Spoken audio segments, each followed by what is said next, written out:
watching Morning at NTV. Into the 8 o'clock hour, it's still Morning at NTV, and Thursday's edition discussions do continue on here. I am Priscilla Regina Naloga, and we're going to be taking note of exploring trends in the global supply chains. Now, to have this conversation, I'm joined by Dr. Marianne Sebunya, who is a Goodwill Ambassador with the East African Business Council, but she also sits on the advisory board of Freight Forwarders Association.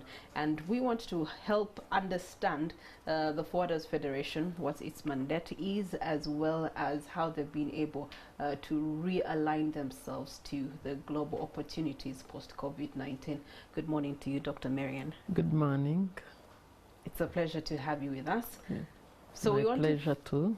Yeah, we want to first understand, when it comes to the federation, how important is the Forwarders Federation, especially in improving business following the challenges that were made visible during the COVID-19? Yes, thank you. And we federate at different levels.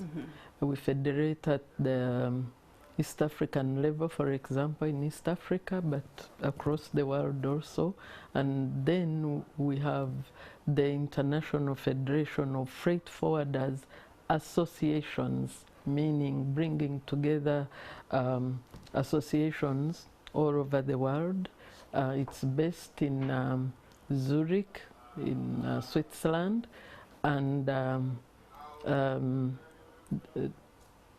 that's the apex body globally. And at East African level, we have the Federation of East African Freight Forwarders Associations.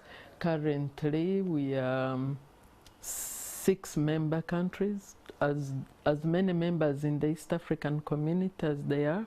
Those are the Freight Forwarders Associations that have made the Federation of East African Freight Forwarders. Yes. So what challenges came out of COVID-19 in regards to freight forwarding and the global supply chains? I think freight forwarding was hit most because economies as well. Because if I give an example of East Africa, you will recall that there was, of course, lockdown. And when, for example, Uganda locked down, nobody realized that freight forwarders were important players in the economy or in the whatever needed to continue going. So they opened up for different sectors, health, whatever, but forgot about the freight forwarders. Then everything came to a halt. If you recall, there was a time we had a traffic jam of trucks carrying cargo from the port of Mombasa to neighboring countries and to Uganda. And we had a jam of, at one point, 120 kilometers at the border of Malaba.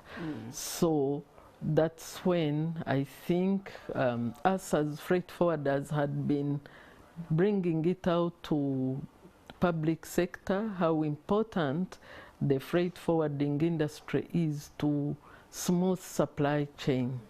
And a smooth supply chain, or the supply chain affects or impacts on every business in the economy. So we don't realize that, but the challenge came and it brought opportunities for us to amplify even more how important the freight forwarding industry is to the economies of any country in the world, really. When you speak of opportunities, I know that, of course, we're past COVID-19. Shortly after that, we did have the Russia-Ukraine war that also affected the world, the supply chain in there. What opportunities have since then presented themselves, especially for the Federation? One, for us as associations and federations,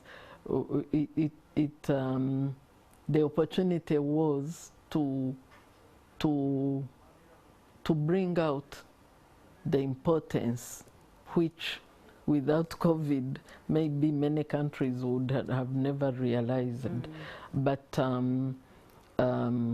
also opportunities to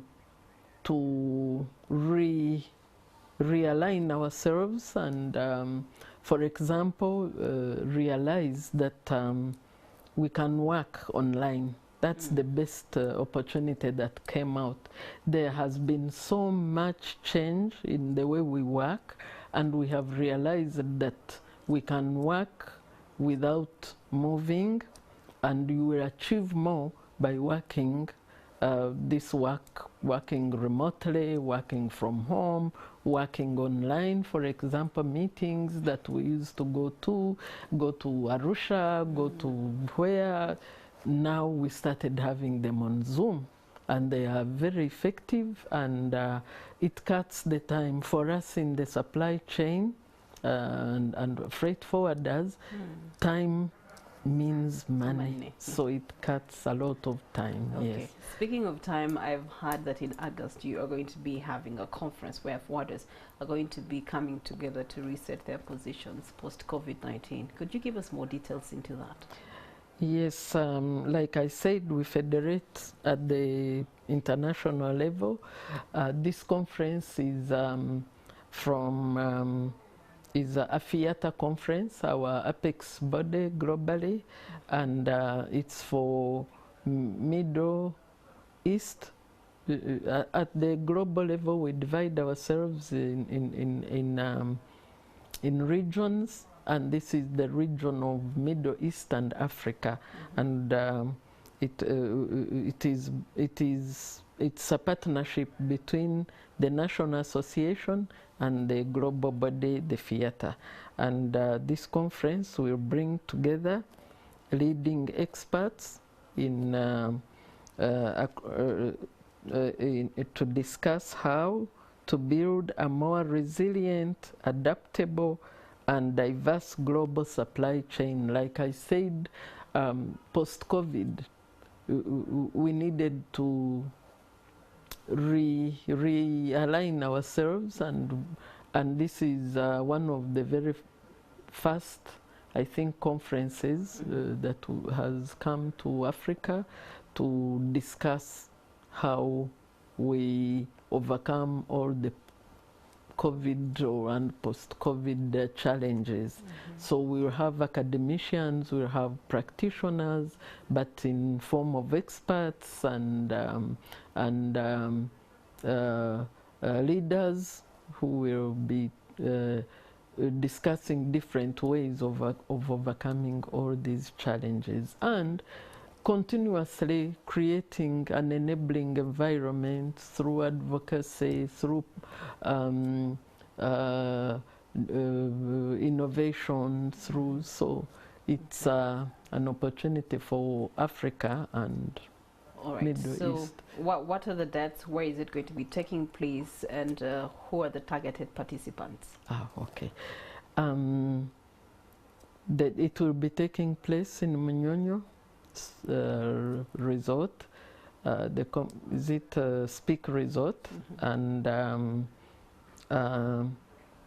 it will be on the 1st to the 3rd of August next week, and we target everybody. Like I said, it's about supply chain, and the supply chain impacts on everybody's business.